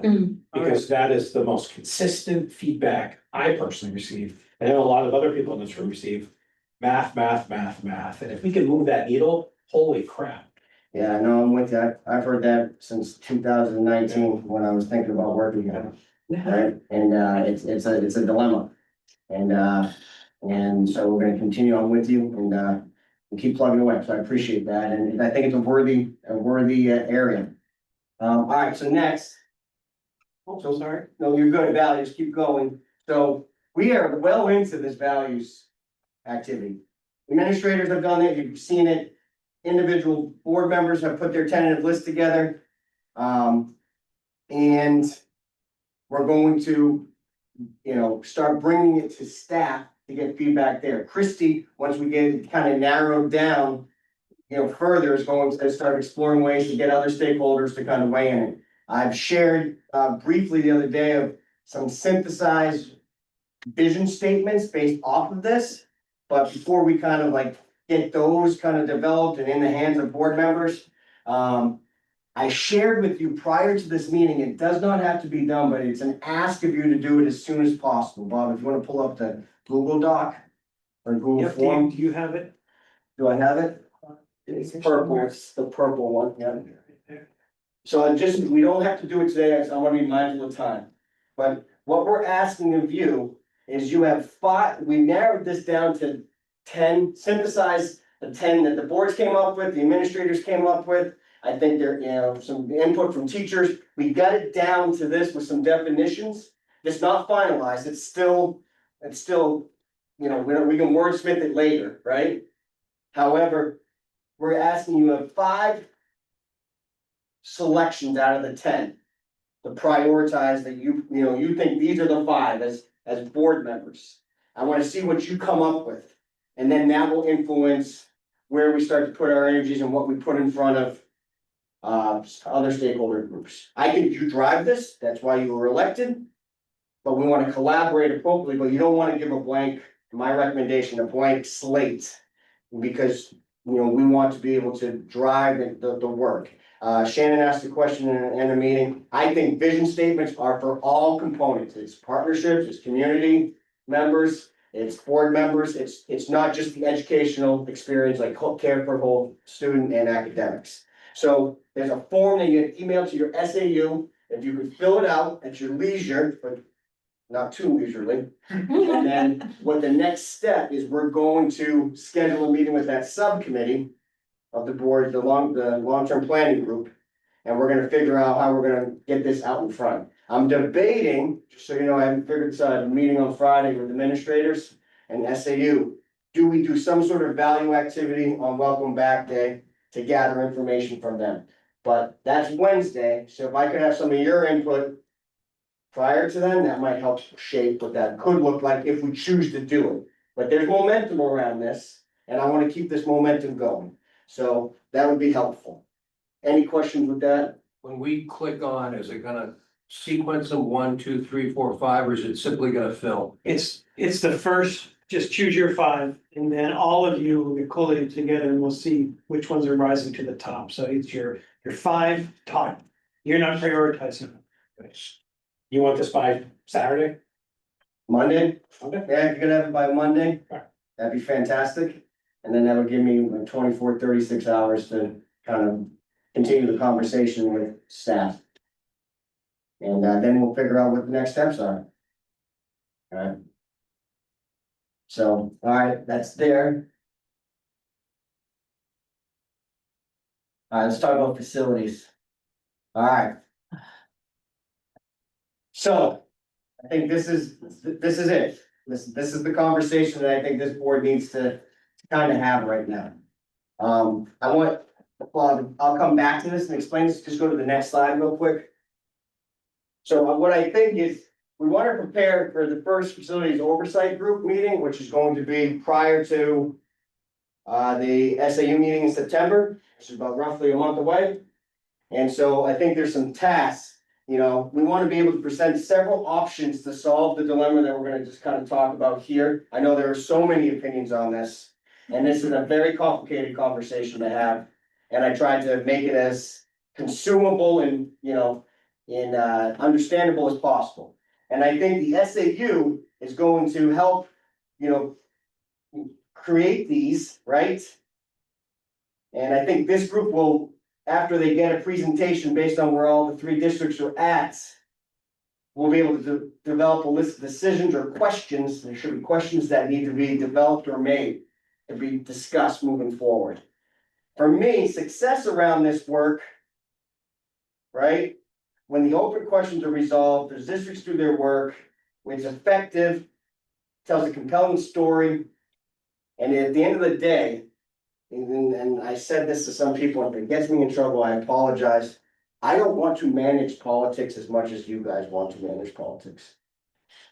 I want to do what is good for kids, what I think is educationally sound, and I want to be able to speak in like, you know what, I think this should be the great configuration throughout SAU 39, and here's why.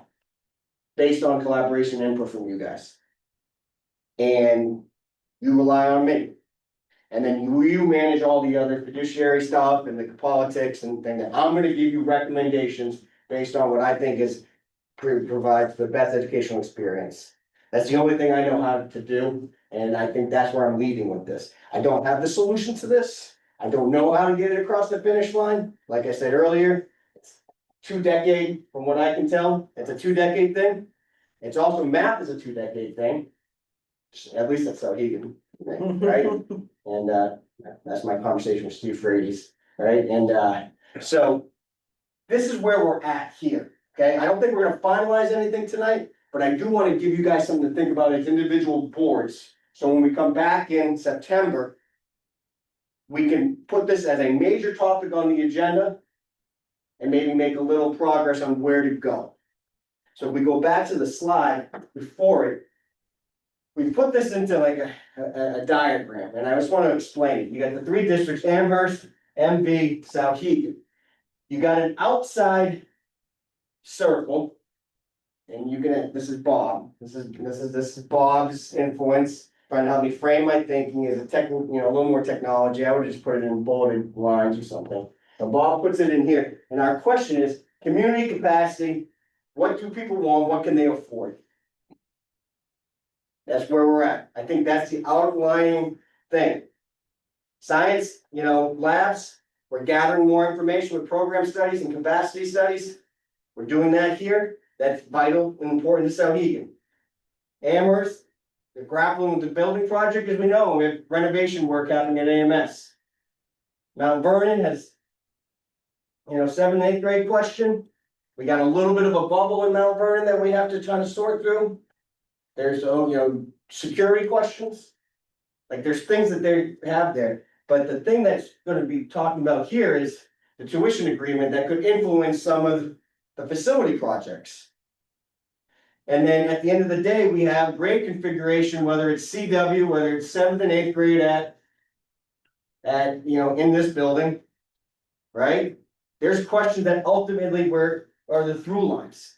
And so I think the conversation is very complicated.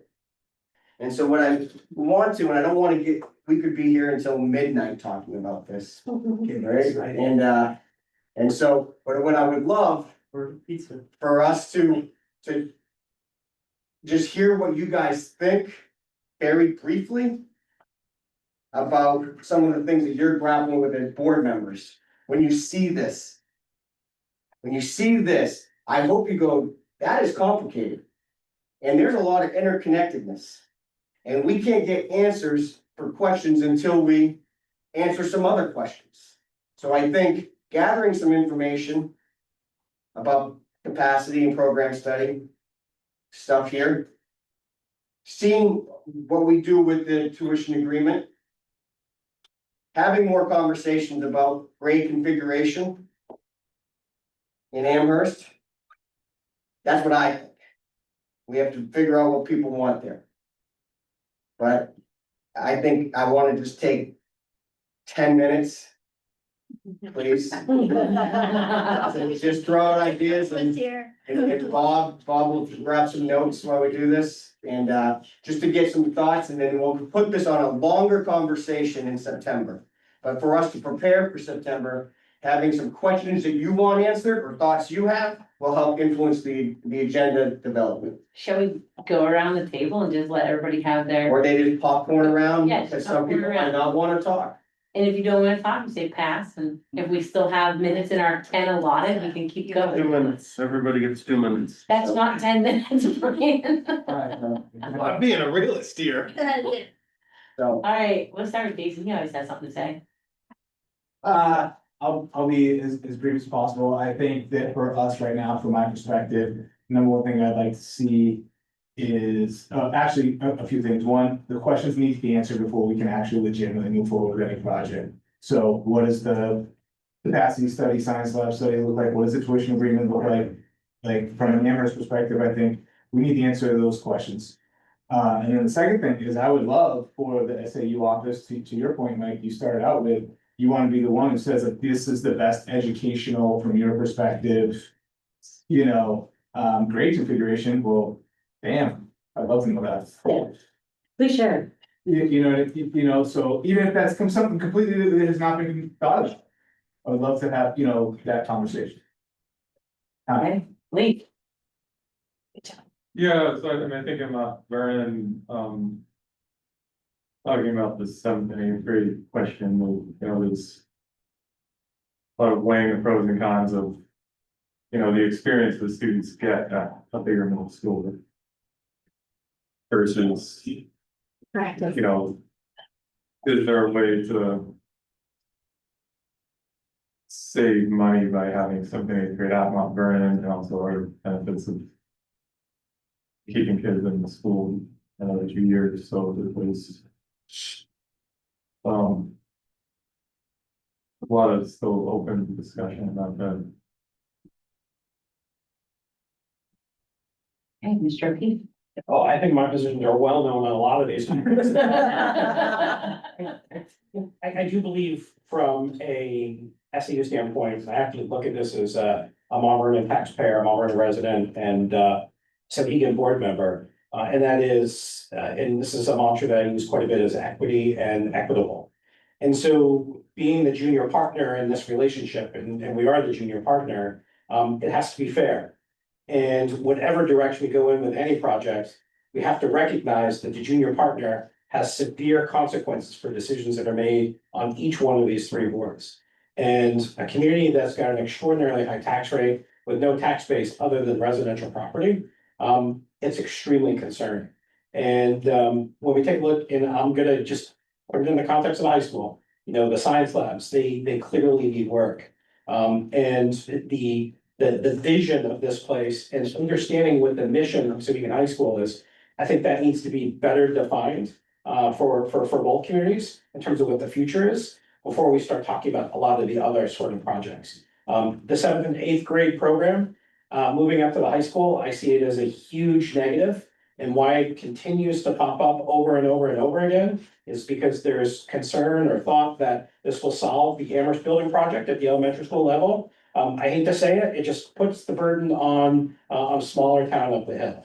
And I know you want us to stay away from the politics of it, but that's real. Yeah. And that is exactly what my community is afraid of, because being saddled with a bill, because of one community's decisions over the past 40 years, is not small. It's sizable and it's extremely impactful. So a path forward has to recognize that the junior partner is gonna take it on the chin one way or another. When we think about how all of these pieces of the puzzle go, because you're the junior partner. Right, thank you. First of all, I didn't know you were a Swiftie. I didn't know that about you. I'm surprised. I like what Mr. O'Keefe just said. As all of you know, we answered some questions with our surveys. We don't have answers from our community yet of what their decision will be or what they want. We haven't got to that point yet. But it is a challenge for the taxpayers to continue to have expensive tax rate and in many cases, little voice in decision making. So my only ask of this board and in general is that we keep it cordial and there's no animosity of what we're trying to accomplish in Mount Vernon. It's nothing in a negative way. I'll circle back to what Michael had on this thing, is what's best for the kids. And I'll also say what's best for the taxpayer. But we're trying to make those decisions and probably those two lights. What's best for the kids, he referenced it, what's best for the taxpayer. It's hard to get to the best decision on both of those. We're trying to get there, but it's hard. And we're gonna continue to work at it. It's a heavy load, it's a heavy lift, but that's what we got elected to do, so. Just, my fellow board members have, I think, said it all from the Mount Vernon perspective. We hear a lot about the tax rate and a lot of concern about 7th and 8th and the current tuition agreement. So I look forward to hearing more from our community about, you know, what we think is the best answer we can come up with for our children. What I see in the Venn diagram, which by the way is a beautiful spatial slide, next slide, is that the status quo is gonna change one way or another. And the question, how do you balance what's affordable to what's best for students? You're gonna have to we're all gonna have to make value judgments. What are we doing? Is it the best? If that's so you can do. Are we offering too many courses? Are we not focused enough on core? Or do we have are we too spread out in the facilities? So we need to suppress that a little bit. I mean, there's a lot of things to consider when figuring out how to implement this thing with the level of fidelity that balances the taxpayer resource with the educational outcomes we all expect. And in any event, the status quo is going to change, whether it's the 7th and 8th grade. I'm pleased you mentioned it. The first time in forever, a superintendent has mentioned the prospect of 7th and 8th grade onto this campus and into this cooperative. I think it's been beneficial for all students for many reasons, including the Mount Vernon students. So I look forward to that being among the solutions that we grapple with over the next months. Looking at this and seeing this all develop, you know, over the past, you know, year, about what I'm saying, that outlier the community capacity. I'm thinking strategic planning. how all this comes in with the facilities oversight crew for a timeline. How does that all hit when you come in March 26, 27, 28?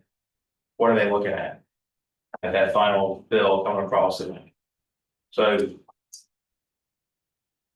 I think I would like to see a little bit of a time frame.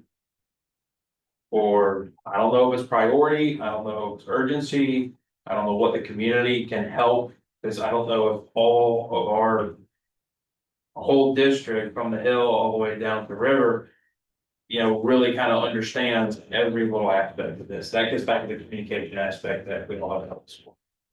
So, that's a challenge, challenge for you. Brian? You're skipping yourself? I am skipping myself. I talked way too much in this first. I too agree about the tax impacts. I think Amherst has the same feeling. It's been apparent for years because we can't pass.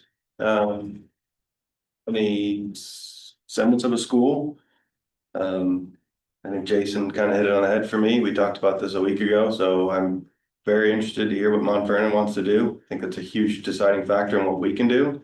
And the study for the 7th and 8th grade science labs, that's all critical information where we needed, 6 months ago to make a really educated decision or at least try to move forward with a sustainable project to get it out to the public to vote for Amherst, because we've shown that, a majority of the towns supports what we've been putting out, but not enough, so we're kind of at a standstill. And I don't even know where to start to push that forward, because there's a lot of moving pieces, and I don't know how we drive that.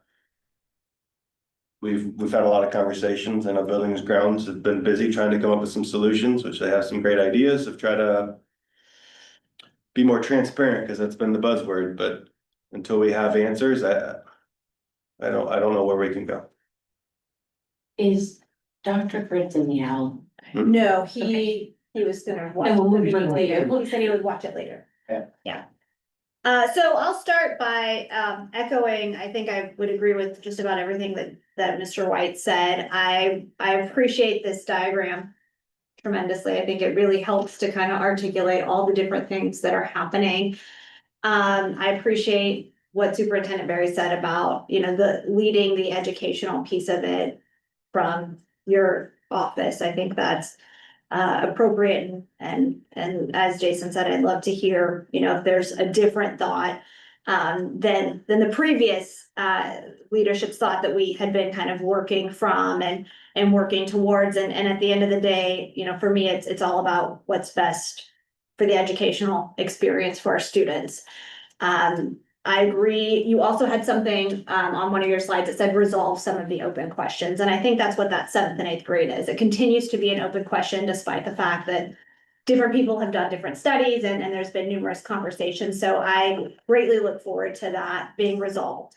My personal feelings, which won't come as a surprise, to kind of copy what Mr. O'Keefe said, it appears to offer a solution, moving 2 grades of students here. But as Mr. O'Keefe articulated, I believe it just shifts the problem rather than solving it. Something is not at capacity. The students and educators enjoy a healthy amount of space and flexibility. But the annex was built for a reason, right? Historically, enrollment numbers have required the use of additional space. So, if there are future fluctuations, we could need this space again, and then what, right? Are we doing portables? Are we doing another annex? And it does nothing to solve the myriad of issues at Clark Wilkins. Tom Gauthier always used to say, you can explore any plan you want, and any way you look at it, we need to spend millions of dollars. We need to invest millions of dollars into our infrastructure. So again, to me, the only question is, what provides the best educational experience for our students K-12? And, I'm not on the Saukegan board, but I think strengthening the programs that we have at the high school, investing in career pathways and technical education to prepare students for a range of futures. Man, if I were on the Saukegan board, that's what I would be interested in doing with my extra space. Sauhegan used to see 90% of their students matriculating to college, and now it's around 70. So that would be the question I'm asking. Are we using this space that our community has purchased for our high school students to get them on a career path, or, you know, to get them, equipping them with the skills and opportunities they need to thrive in a changing workforce? We have a real opportunity as a community to do that here. And so I think it should be exciting that we have this space, and I hope that this capacity study helps you all figure out the best way to make those things happen for our students. And I could talk until midnight on this topic, and none of you would be surprised at anything I have to say, so that'll sum it up for me this evening. Yeah, so I had lots of conversations about this. Lots of people. Tax impact comes up over and over and over again. What does it cost? Not, you know, for Amherst, you know, not just Sauhegan, but the overall, what does it look like for a building project in Amherst and the renovations of AMS and, you know, then Sauhegan's lab that then influences Mount Vernon's tax rate, and what is Mount Vernon doing? So it's just tax impact overall, and we cannot forget the taxpayers. And it's, everything is going up. We don't know where special education support is coming from. It's gonna be very interesting for the next few years. It's some of the things I think about with Sauhegan student, you know, one thing we always talk about, we believe in student agency and voice and choice. And if we start limiting what we offer at Sauhegan, you are taking away voice and choice. So this is a conversation Mr. O'Keefe mentioned about what is our mission, what is our vision, because we need to understand that. Are we going to cut down some things if we have to limit what is offered? Because if you took 7th and 8th grade, bring them into the cooperative, we'll put them in this building, they don't just fit in this building. Library, gym, lunch. They need a different library. They cannot walk into that high school library right now. Can't. We have things that are offered to older kids, not available 7th and 8th grade. Lunch, we don't have the capacity necessarily. Gym, we got to figure out, you want your 7th and 8th grader changing in the gym in the high school where the kids are walking out? We don't know. These are things we would have to answer and discuss, but that could mean building another building project on top of what Amherst is talking about for both of their schools. Mount Vernon is potentially talking about tax impact. So we got to think broadly about what does that look like. What else I was gonna bring up? Yeah, so the science, so again, if our science labs that we're talking about renovating currently are in this building, one of the reasons we're doing this programmatic study is because we need to find the right placement for them. If you move 7th and 8th grade here, that means they are absolutely going over to that building. And one of the things we have multiple classes, almost all of our ELA classes are a double wall. They are co-taught English and social studies together, or English and science together when it comes to the senior level. English and it's a law program. So we need to make sure that they have double wall rooms that they are doing. We only have so many of those. So again, could we be limiting the programming that we're doing here? Those are conversations we would have to have and answer, and that's one of the reasons we're doing this study. So we need to understand developmentally, is it correct for 7th and 8th graders to be on the same campus? Even though we might think it, is our community comfortable with that? We don't know. We never asked that question. So to me, there's a lot to answer. And I, definitely would like to hear from our superintendent, our assistant superintendent, from our principals, and hear what, they have the expertise on child development. I don't. And I'd like to hear where they also believe combining student age groups is appropriate. I have a lot to say. Something. All right, Ms. Dean. Let's start, right? I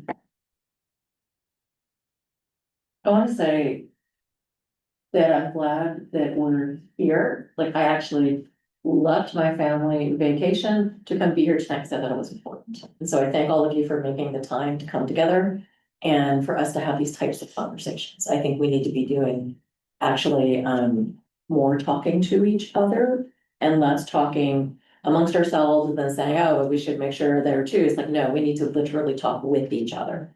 And that's where I am not our chair, but I would like to say that I don't think that specifically Mount Vernon, we don't talk to you enough directly. Like, we know you were talking about seventh and eighth, and right now you're a minority partner where you tuition, but you get no say. Which, even if we had a ceremonial way to have you there, or to be like, hey, you're invited, if you don't have a vote, but you could still have a seat in the room sometimes, or whatever it may be. And the fact that you're as far as you are, and we haven't really been in the same room directly talking about this, I think is wrong. It just is. We've been looking at ways that we could try to make it more feasible, and we've been talking, but we haven't been talking with. And I think that that's overdue, in my opinion, and I would like to see if the chairs can get together and look at a time for us to very specifically get together on those topics to say, hey, what is the temperature in your community? What are some ideas you have? What are some thoughts you have for us? Here are some thoughts we have, and see if maybe we can collaboratively get to something that could at least give you options, right? Because how do you know if you don't ask us, and vice versa? I would think same here for Sohegan. We have students that are SAU 39 students. They're not just Amherst students, they're not just Mount Vernon, they're not just Sohegan, right? And so we want to make sure we're doing the best by them end to end. And that's where programmatically, I think it is so important that it used to be the thought that the goal was college. College was how you had a successful life. That is not the right path for every student. It's just not. And I agree that even measuring yourself by that used to be the measurement, right? It was, hey, 90%, that means we're doing it right. Well, 70% can be a very successful percent because it's not the right path for every kid anymore. And it's so prohibitively expensive, and it's not, I mean, we don't have enough tradesmen, we don't have enough other things. So if we could have the space to be able to say, instead of having to go to other towns for every bit of that, having more things available here, I think that has real value. I think that saying, we have the whole kit and it's all your personal pathway, but only certain ones, it's like, well, then you didn't do what you said, right? So we really need to do what we say and make sure that we are meeting kids where they're at and saying, what's your goal for your future? Let's help you get there. And let's make sure we have what we need to get you there. And so while we each have responsibilities to our individual boards, our greatest responsibilities to these students end to end, man. And if we can't even be able to get to something together, then how the heck are we gonna serve them? So I would like us to really embrace that togetherness. I think that we are just at an Amherst level, we're really trying to be creative, right? We're trying to say, okay, we have something that we haven't gotten over the finish line, so let's go back and let's look and say, what are some things we didn't do? What are some ways that maybe we could collaborate differently? What are some ways that we can relook at our resources? And we're getting, because they were silly and put me as head of buildings and grounds this time, so we're getting creative, man. We're looking at all sorts of things. But I think the one thing that we need to stop doing is pretending that this building we're all sitting in is a magic bullet. It is not a magic bullet. If you suddenly take this off the playing field for one thing, no matter what, seventh and eighth, you can't do it as is. It would still require building, it would still require contracts, it would still require all sorts of things. By the way, Amherst owns the land underneath us, but we don't own the building. And if it was gonna be built, who pays for that? Is it us? It's music. So it's just, it's far more complex. And as we keep pointing out, even if you gave me 2 grades here, I have 4 grades at Wilkins, and Wilkins is a failing building. And so I still have, even if I move 2 grades, say I moved into AMS, I still have 2 grades I gotta put somewhere, right? They don't go away. And so I think you have to look holistically. I think we have to be talking more. And I think we have to stop thinking that anything's an easy solution, because it sure as hell isn't. And so it's up to us to communicate, to be creative, continue to listen. And I think we can get there. I think we learned a lot, but I think that we need to be purposeful, and we do absolutely, at our end, we're like, there are certain things we just can't even have conversations until we know kind of where you're leaning or what you're thinking, or if this might be a possibility or not, and same over here. And so we need to speed up some of these conversations more directly. Otherwise, all of us are at a standstill, right? And we don't all have good information if we're not having those at the appropriate times. So that's, I'm sorry, I took way more than my time. But we can't hear from you today. just kidding, it's not fair.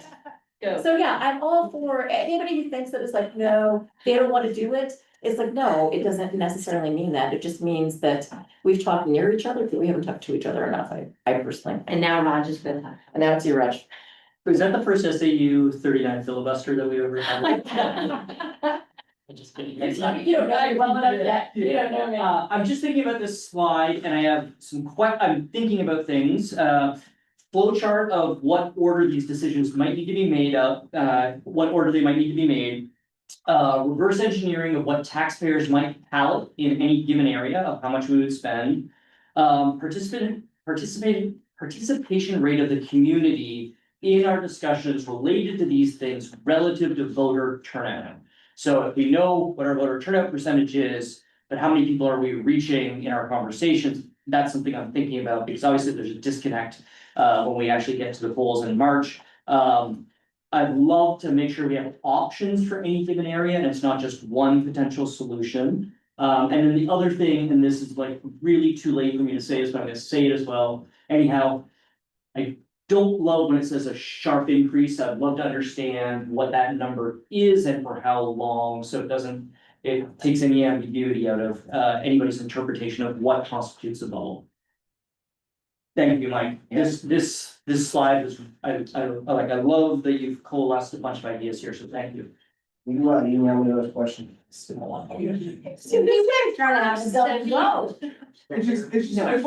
wanna add one question, it might be a silly question.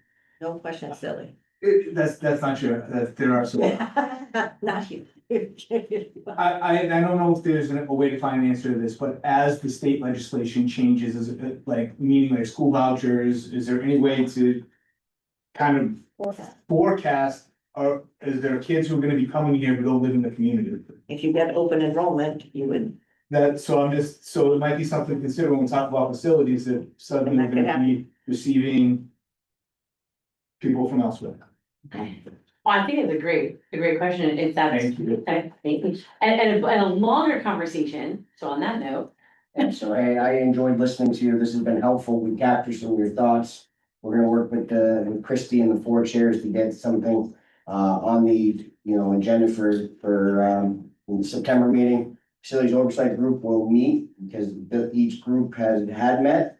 So far, we're still tightening up some things in Mount Vernon, but we're well on our way.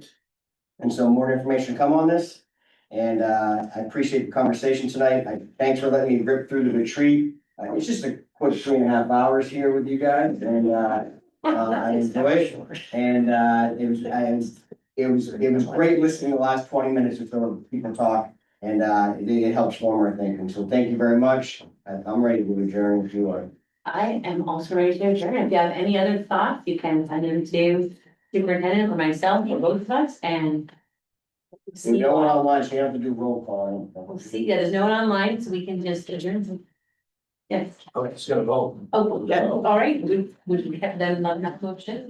All right. I see Mr. White, Ms. Gaskin is second, all in favor?